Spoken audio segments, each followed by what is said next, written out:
Today, I want to help you understand, why is Chicago real estate so cheap? Have you been looking around the United States and wondered, why is there such a huge disparity in prices when it comes to real estate? With even some places like Chicago that have properties listed very low. Why is it so cheap there? What makes it cheap? Well, by the end of this video, you'll have the key reasons and understanding of why Chicago real estate is cheap, and how you can leverage this knowledge to find incredible deals that can boost your real estate portfolio. Did you realize that despite being the third largest city in the United States, that Chicago has some extremely affordable prices when it comes to real estate? And they are so much lower than places, say New York or LA. So what factors contribute to this affordability? And how can savvy investors capitalize on it? Well, stay tuned as I dive into this topic by first explaining what I mean by cheap real estate. I'll then explain, why is real estate so cheap and affordable in Chicago? And finally, what strategies you can utilize to take advantage of this affordable real estate. If you're ready, let's go.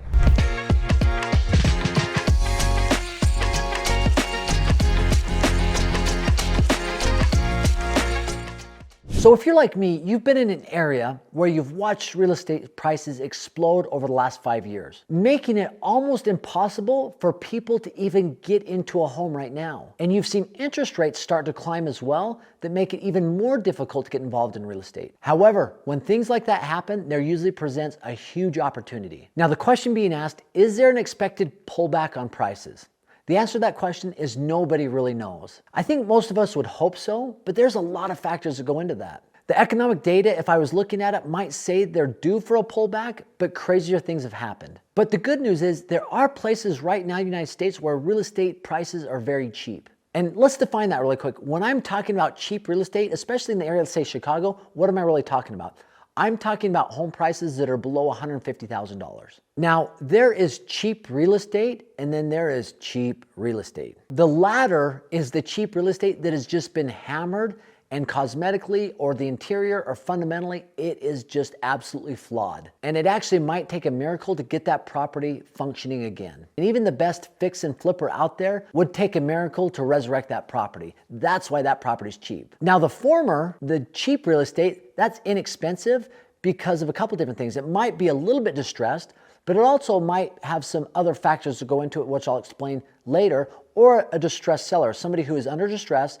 Maybe they can't make their payments and the bank is breathing down their neck. But one interesting thing is, a lot of times cheaper real estate or more affordable real estate isn't necessarily close to metropolitan areas, but there are some pockets where that absolutely is the case. And ultimately, we're talking about supply and demand, right? That is probably one of the biggest things when it comes to understanding real estate prices, is supply and demand, right? If you have a large supply of inventory on the market, right, and there's a ton of homes to choose from and all of them are the same, how do you differentiate one home from another if there's a whole bunch of them?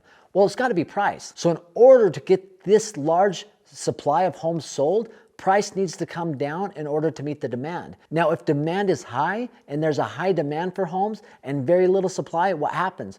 Prices explode, which is what we've seen. We are understaffed when it comes to the housing in the United States right now. We don't have enough homes for people to buy, right? And so prices have been going up. So when supply exceeds demand, prices come down. When demand exceeds supply, prices go up. So let's dive into that. Why are homes less expensive and affordable in Chicago? Well, number one, just for that reason I explained, there's a high supply of homes. Chicago actually has a high developmental rate of real estate. And because of that, they've created a surplus of housing units. So there is a supply.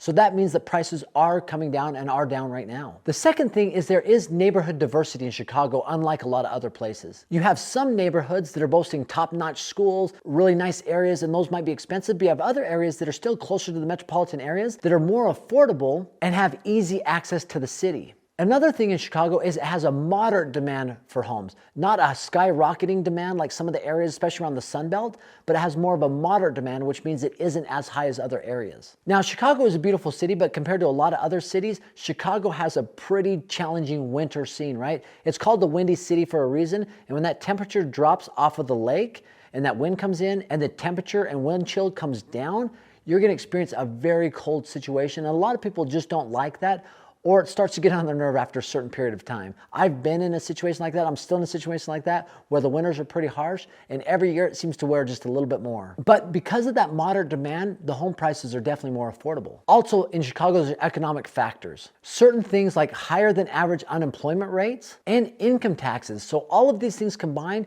might foster a lower demand than other areas that maybe have more favorable tax laws. And government policies is the last one. There's a lot of things in Chicago where the government, local government, has done things to try and make housing affordable. So now that we understand that, and I've actually been looking in and around Illinois, especially in Illinois, and close to St. Louis, but also close to Chicago, to do this strategy that I've just come up with that is an absolute game changer. It's called cash flow flipping. So it takes this strategy of slow flipping, but it provides a cash flow option to it that a lot of times a slow flip you don't have until after year 5, 6, or 7. So what I'm doing is I'm looking for inexpensive home for cheap real estate. And I'm typically looking for homes that are below $100,000.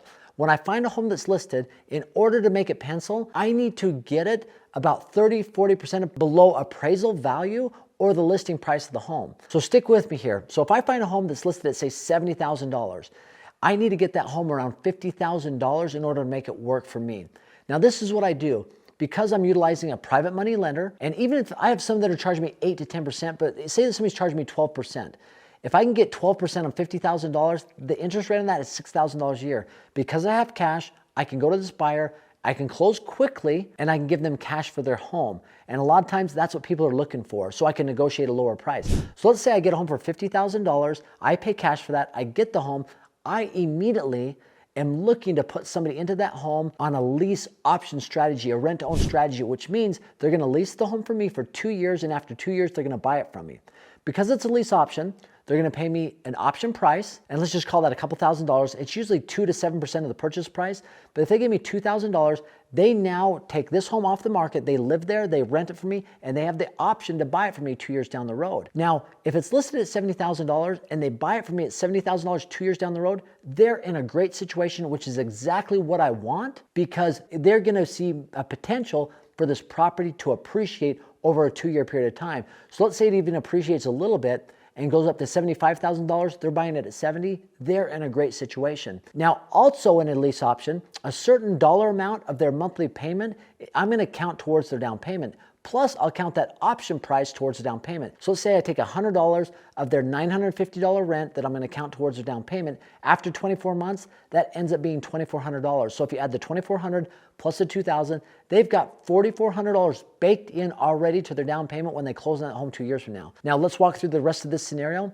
When I sell that home, so every single month, I'm taking that $950 to pay me, holding $100 for them, but I have $850 left, and I'm taking $500 of that because the interest rate at 12% on $50,000, $6,000 a year, or $500 a month. I'm paying $500 a month on an interest-only loan to my private money lender. But when I sell that home, I get $70,000. I pay $50,000 to the private money lender, and I pocket the rest. I can do this all day, every day. This is a strategy that is absolutely innovative, and it is crushing it in today's real estate market. And anybody can do it in any condition with little to no money out of your pocket. And I explain it in full detail, exactly how I came up with this strategy and exactly how to do it and the things that you need to have in place in order to rock it for your real estate investing career. This is something that can literally help you build wealth right now. And just click on this video right here. It is the full detail of this strategy. Thanks for stopping by. Have an amazing day.